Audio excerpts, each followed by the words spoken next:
I'm excited to launch the second of our 5 topic-specific neighborhood conversations that will allow us to have a more meaningful discussion about our collective priorities.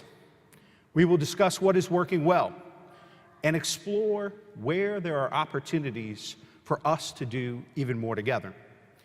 Tonight, we will focus on CelebrateOne, public health, and the opiate addiction crisis, because each of these topics play a role in helping us build a vibrant, strong neighborhoods throughout our city and create a city where every person, where they have the opportunity to succeed.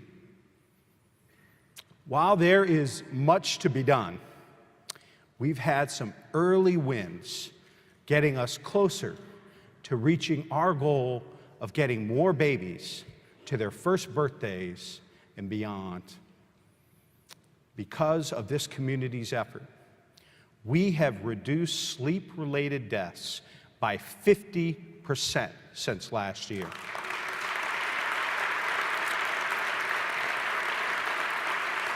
Fifty percent. That is the lowest number of sleep-related deaths in this community in 15 years because of our collective work. Now, let me introduce you to our outstanding panel this evening. Dr. Laura S.B. Bell, the emergency medicine physician and medical director of community partnerships at Grant Medical Center, Ohio Health. Dr. Pat Gabbe, the founder of Moms to Be. Sean Holt, CEO of Maryhaven. Jay McAllister, chair of the Greater Hilltop Area Commission. Al Obayuwana, district executive director of YMCA. And Dr. Dana Valangian, CEO, Lower Lights Christian Health Center. Let's get started.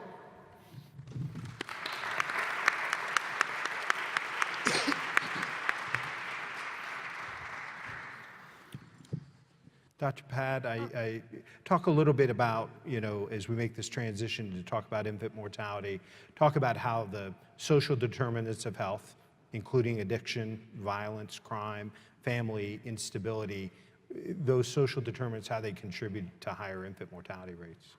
Well, thank you, and I did want to give a shout out to Sean, because at our OSU East Moms to Be site, every week we have caretakers from Maryhaven drive a van with the moms who are pregnant that are in recovery, that are living at Maryhaven. They stay there for the 2-hour session, and that's, our Moms to Be is a teaching program, a support program, and we're located in all 8 of the CelebrateOne neighborhoods. I wanted to give a shout out to CelebrateOne also, because it's, like Sean said, it's the result of a task force of multiple different engaged pillars of our society here in Columbus getting together and saying, this is more immoral that we have such disparities, that we have 2 or 3 times more black babies die as white babies, and we are, as a community, are not going to allow that to happen. And so CelebrateOne, as you know, came about because of that task force. I have to say also the mayor came to a Moms to Be. One of our very first sites was in Wineland Park. You came in 2012, I think. We've been in the community since 2010, specifically to address housing, food insecurity, transportation, stress from domestic home situations, and the high crimes in the neighborhood. So those are the social determinants that have a huge impact on the pregnancies of our moms, and really contribute just as much as our medical issues to our high disparities. So Al, you aren't a healthcare provider, you're not a doctor, but the Y has an important role to play in the CelebrateOne effort. So talk a little bit about why, what the Y is working on and how they're engaging around CelebrateOne work. Sure. I think, behind the leadership of CelebrateOne, just their unique ability to bring partners together, as people have talked about, but also the dedicated hours that the community connectors work. In our Y world, we wear a lot of hats and we try to do a lot of things, but having specific people whose task it is specifically to go out and serve the community, their sole focus to connect people to resources is huge. And I think that's, the role that the Y can play. And being a safe place for people. Everybody knows the Y, right? So it's a safe place where you can come, and we might not have the answer, but if we have connectors that can get people the answers, get them the right information, get them to the right resources, we think we're doing our little part. Yeah, I think it's so important for us to remind and reinforce that our infant mortality rates are not what they are because we have it's not just a healthcare issue. There's so much more at play and contributors to infant mortality. So Dr. Pat, when I visited that Moms-to-Be back in Wyland Park, it was a neighborhood with much higher infant mortality rates than most neighborhoods in the community. It is now not, very proudly, a CelebrateOne neighborhood because of Moms-to-Be and the great work done there. You mentioned how you're working with other neighborhoods throughout the city, including Franklinton and the Hilltop, the South Side, Linden, and all 8 of our CelebrateOne neighborhoods. How'd you do it in Wyland Park? How did you do it in Wyland Park? And how can the community get engaged with Moms-to-Be's work in these other neighborhoods? Well, I mean, Wyland Park is just a fabulous success story. And, when we started in 2010, there was high crime, as Mayor Ginther mentions. The infant mortality was almost 20 per thousand. Most of the babies that died were black babies, and 2 died per year. About 100 babies were born, 2 died per year. We went there because we wanted to learn from the moms.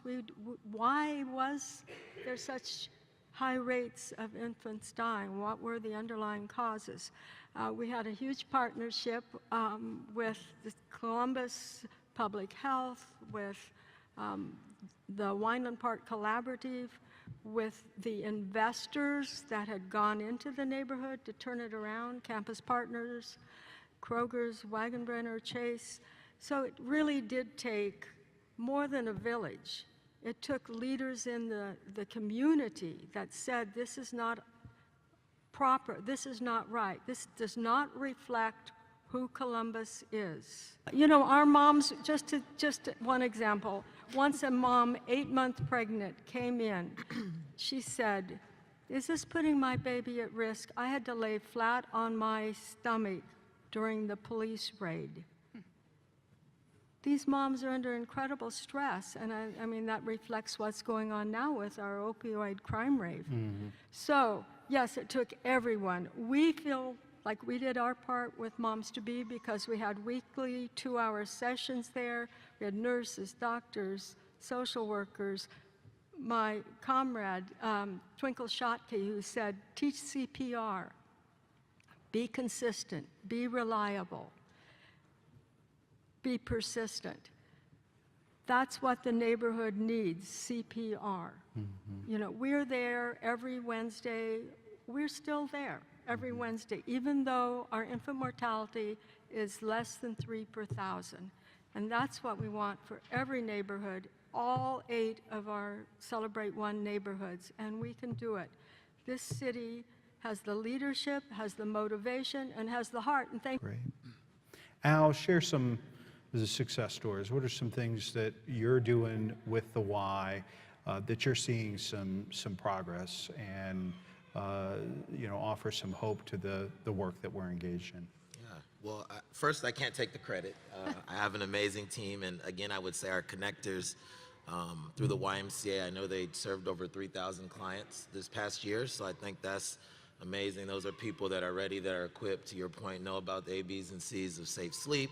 They've talked and shared, resources with thousands of more, so getting that word out far and wide, I think it's the rising tide theory, makes light work for everybody. The many hands makes light work for everybody.